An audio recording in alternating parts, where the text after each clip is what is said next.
7,000 টাকা বেতন পেতাম, তবু রাঁচিতে কষ্ট করেছিলাম।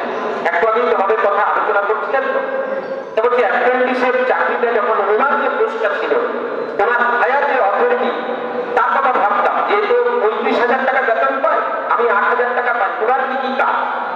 তাহলে আমি এত নিষ্ঠা সহকারে ওই কষ্টটার সঙ্গে সঙ্গে আমি ওই কাজগুলো করতে শিখতাম। আস্তে আস্তে ওই রাঁচির থেকে আমার উত্তরণ ঘটে গেল অন্য একটা জায়গায় পেয়ে। এখনো ব্যাঙ্গালোরে আসতে পারিনি, উড়িষ্যা না অন্য স্টেটেই রয়েছে। এখন ছেলে গিয়ে ওই ছাত্রটি আমার অভিভাবক হয়ে গেছে, আমার স্কুলের অভিভাবক। ছেলেটি এখন সম্ভবত 48,000 টাকা বেতন পাচ্ছে এবং অনেক ভালো জায়গায় উপনীত হতে পেরেছে। এবং ছেলেটি আমাকে বলছিল যে ওই দিনের ওই আঘাতগুলো, ওই কষ্টগুলো আমাকে শিখিয়ে দিয়েছে। এবং আমার কিছু ক্লাসের কথাও সেই কথা বলছিল, আমার খুব ভালো লাগছিল। সেই জন্যই তোমাদের কাছে শেয়ার করলাম এই কলেজের এই প্রতিষ্ঠান। আমি আশা রাখবো তোমরা সেই প্রতিষ্ঠানের সেই ভাবনাগুলোকে রাখবে। আর আমার ইদানিং আমি যে কোনো জায়গায় গেলে একটা করে ছোট্ট কবিতা বলি, সেই কবিতা বলে আমি তোমাদের কাছে সকলকেই শ্রদ্ধা জানাবো, দিয়ে শেষ করব।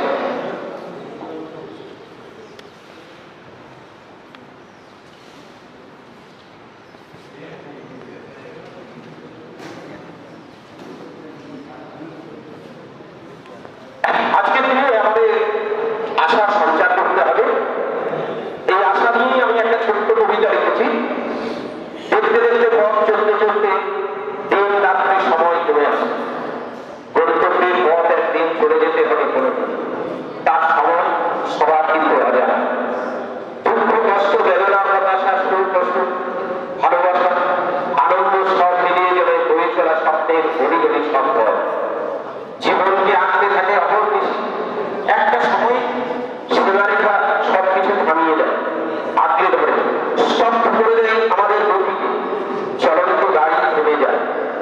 কারণ এই নদী অতিক্রমের সেতু নেই, অনুভবে খেলা করে খেলায় জীবনের অনেক কিছু রয়ে যায় বাকি। ফিরে পাওয়ার তারা না নিয়ে দুঃখ বেদনা হতাশার ঊর্ধ্বে জীবনের সব ভালোবাসাটুকু ঘুরিয়ে দিতে হয়।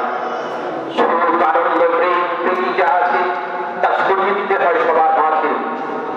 তুমি আরো নক্ষত্র রূপে ক্ষুদ্র আলোর মতো বহমান হয়েছে রূপটা তাকে সবার প্রতিটি অন্তরে, ক্ষুদ্র আলোর মতো বহমান হয়েছে সবই অন্তরে।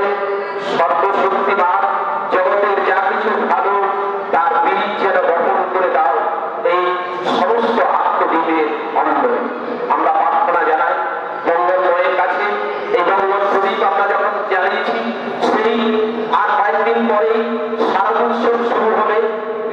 মা আনন্দময়ীর কাছে আমরা এই বার্তাই চাই, সবার মধ্যে সুখ সম্প্রীতি ভালোবাসা এবং আমরা অটুট বন্ধনে সবাই যেন এগিয়ে চলতে পারি, এই বার্তাই থাকুক সবার মাঝে। যথাযোগ্য স্থানে পুরস্ক প্রণাম, শ্রদ্ধা, ভালোবাসা, আন্তরিক প্রীতি, শুভেচ্ছা, অভিনন্দন জানিয়ে শেষ করছি। নমস্কার।